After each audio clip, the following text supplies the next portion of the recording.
Quantum computers, I mean, it sounds like something straight out of a movie, right?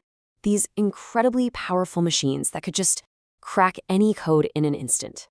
And for a lot of people, that brings up a really scary question about the future of money itself. So let's dive into it. This is the big one. It's the question that's probably on your mind. Could this brand new tech be the one thing that brings down the world's first decentralized currency? And look, it's a totally fair question. But the answer, well, it's a lot more interesting than a simple yes or no.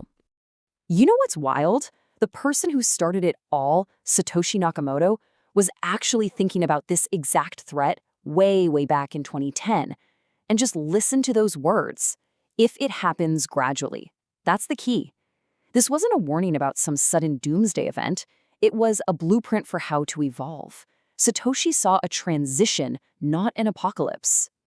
And that is the absolute core of what we're talking about today. You can forget this whole idea of a single, scary Q day where Bitcoin security just disappears overnight. The reality, when you actually look at the research, is that this is a slow-moving, multi-stage journey that we can all watch happen in real time. And this is a perfect way to think about it. Bitcoin didn't just pop into existence in 2008. Nope. It was the result of like 40 years of research in cryptography and computer networks. These massive world-changing technologies are built piece by piece over a long time. They're not just invented overnight. And guess what? Quantum computing is exactly the same. So to make sense of this whole journey, we can actually break it down into 5 clear stages. This framework really helps us see how we get from where we are right now to a point where a threat might actually become real. Let's start at the very beginning. We are right here, smack in the middle of stage 0. The experts call it the NISQ era. That's short for Noisy Intermediate Scale Quantum. And all that really means is that today's quantum computers are pretty small, they make a lot of mistakes, and honestly, they aren't very useful for much of anything in the real world, let alone breaking the kind of security that protects Bitcoin. So let me just say that again because it's important. We are here at the very start of this whole thing. The actual threat to Bitcoin at this stage, it's 0, nothing. These early machines are basically just tools for scientists in a lab. They are not weapons. Okay, so that obviously leads to the next question, right? If the computers we have today are no threat at all, then what kind of machine would be a threat? What would it actually take to worry us? So now we're going to jump ahead a bit to stage 3. This is where we would find something called a cryptographically relevant quantum computer, or a CRQC. That's a specific kind of machine that, in theory, would finally be powerful enough to break the encryption, the elliptic curve cryptography, or ECC, that protects Bitcoin keys. And this right here really shows you the scale of the challenge. To break Bitcoin's encryption, a CRQC would need more than 2,300 stable, error-corrected logical qubits. Now, what do our best systems have today? About 100. We are talking about a gigantic leap in technology.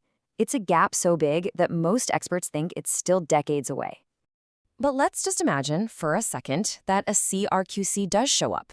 Does that mean all Bitcoin is at risk? Not even close. You can see here that about 65% of all Bitcoin is already quantum safe. The other 35% is only vulnerable because people reused addresses, which expose their public keys, something we don't really do anymore. And the best part? Most of that can just be moved to a new safe address. The only stuff that's truly at risk is some really old, probably lost coins. Okay, so we've established the threat is real, but it's a long way off. But here's the absolute best part of this whole story. We don't have to scramble to invent some defense at the last minute. The solution already exists. And that solution is called Post-Quantum Cryptography, or PQC. Right now, Bitcoin uses ECC, which is totally secure against every computer on Earth today, but it is theoretically vulnerable to that future quantum computer we talked about. PQC, on the other hand, is a whole new type of cryptography, and it's built from the ground up to be safe from both the computers we have today and the quantum computers of the future. So you hear a fancy term like post-quantum cryptography, and it's easy to think, okay, that sounds great, but is this just an idea on a whiteboard? Is this stuff actually real, or is it just the theory? Oh, it's very real. In fact, PQC is already being rolled out to protect the internet itself. If you use software like OpenSSH, you might even see a warning just like this, telling you that your connection isn't using a quantum-safe algorithm. Think about that. We're building the shield before the sword even exists. So you might be thinking, okay, great, so why don't we just upgrade Bitcoin tomorrow?